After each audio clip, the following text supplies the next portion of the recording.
So they do just those first few steps. Well, we'll just do the same thing. We'll use him as a lunch. Yeah. Works off the lunch line, so we don't. I assume he's had all week off, so. Yeah, she wrote it yesterday. Oh, And then I think I did have to work harder.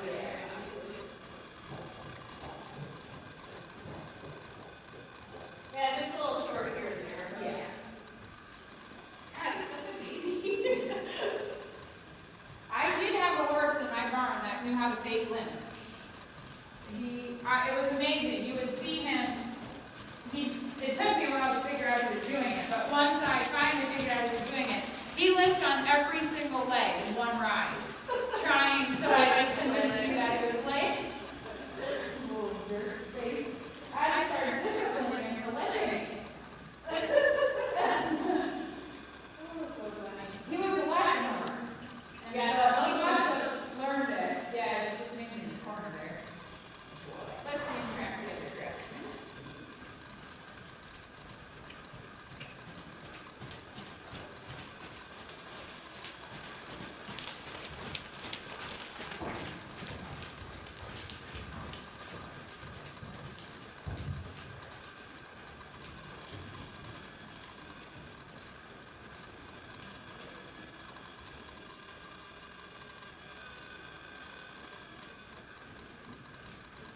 Oh, now.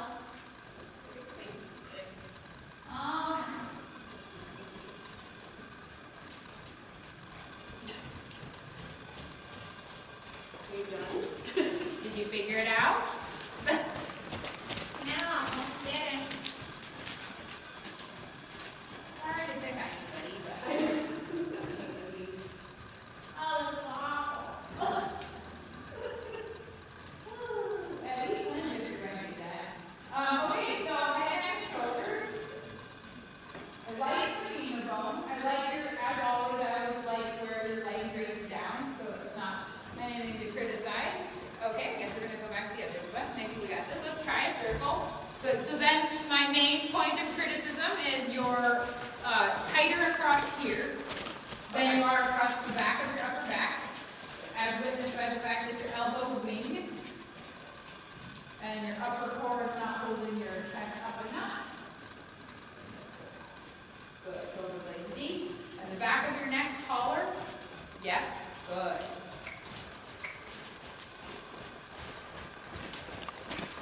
And change direction.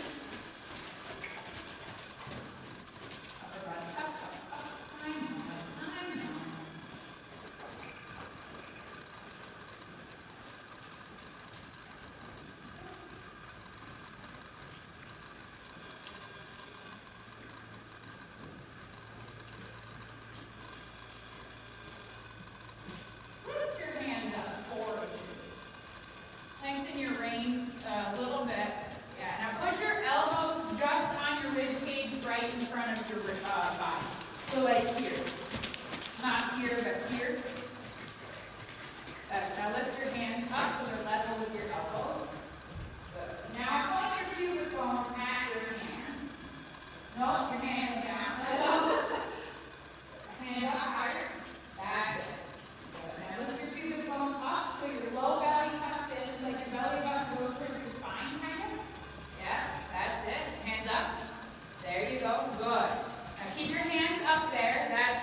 settle into your iron to land in the saddle. You don't settle into your knees. Keep your hands up. That's it. Good. Shoulder blades deep. Top of the neck long. Good. And so if I said to you, when you post up, I want your legs to feel deeper or longer. What would that do? What would that mean? That would mean I have to push harder than the iron. Okay, for me, if I push harder in my iron, I post higher. Okay. Out of the saddle. If I want to post lower, but stay pressing and forward, I have to sink my knees down. Okay. I have to feel my femur, hands up. Feel my femur sink down. So then more weight would go to your feet. Is that a little bit different than thrusting out of your iron? Okay. It's like sinking into your iron. Yeah. For my feel, that's it. Good. Shoulder blades deep. Yeah, that's it. Now, if I say shoulder blades towards your tailbone, can you feel that? Yeah. How your shoulder blades make a V Yep. towards your tailbone. That's it. Hands up. Good. That's it. Now I want you to spring high out of the saddle. Hands up. You see what you did? That weight does not belong to your hands. Yeah, that's it. Spring out of your irons. Good. Now I want you to post deep in the saddle. So don't want you to come very high. So just sink down into your knees. Oh, okay. That makes sense. Feel what I mean? Yeah. Yeah. That's it. That's it. Now spring high. And sink it low. Yeah. You see opposite what that does to him, right? So that's your one of your main tempo regulating, rebalancing aids. That's not pinching your thighs. You Right. can use that on your man. Right? If she's speeding up, post low, post sinking into your thigh bone downward, but don't tighten in. Shoulder blades, back of the neck. Yeah. Change directions again, hands up. So now I would like you, after you change directions, I would like you to put your right hand 3 inches higher and your left hand 3 inches lower. And don't change your torso. Now switch it. Don't move your elbows. And switch it. Switch it. There you go. And switch it. And both high. Good. Now, I want you to put them both low. But don't add weight to the low posture and don't change your elbow. You feel the difference? Well, that's what I'm saying. Instead of like forcing it, that like sets it. Yeah, exactly. So your hand is at the end of your elbow. Your hand is not the deciding factor of where your body is. Your hand rests at the end of your body. If that makes sense. Lift your hand back up. Yeah. There should be no more or less weight in your hand now than down. So then you let your hand settle back down by opening your elbow. Your elbow posture doesn't change. Yeah, and your torso doesn't change. That's right. Good. And thumb and forefinger press on the right. You're losing your elbow and you're falling forward. Stop. You see, you must have gained weight in your fist, right? Like you're going down to pick something up. And that's not what you're doing. You're carrying a tray with a full jumpsuit on it up a flight of stairs. That's it. Good. Good. That's it. So that's what you need to really separate, right? Is the hand weight from the horse's mouth. You're not bringing any of your own weight to a horse's mouth. And if you are, you're pulling yourself out the tack, right? Right. That's it. Good. Shoulder, that's right. Long legs. Super. Let's give this boy a walk break. Hand weight. Hand weight. Well done. Feel that? So that starts to really make it easier to use the back. That is where we're going to come after this. Yeah. Right. You're filling your soft open there. You're taking it into the Horse head? Yeah, caps. There was like a cap thing.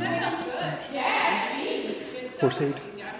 Horse aid? Shoot it at the horses, desensitize. Yeah, it has a strength, like a stability to it. That doesn't mean it doesn't get tight if you're in the middle of a huge ass asphalt or something like that. But it's not the same thing as shoal. You had to do some of that because you were so rounded, right? But now we're into like quite neutral. So now you just got to disassociate these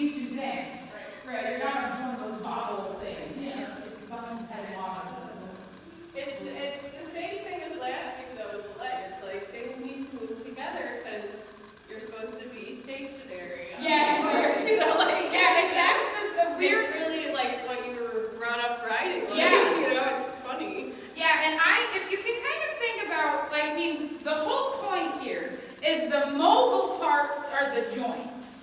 And what we've done is by trying to be still, we've held our joints still.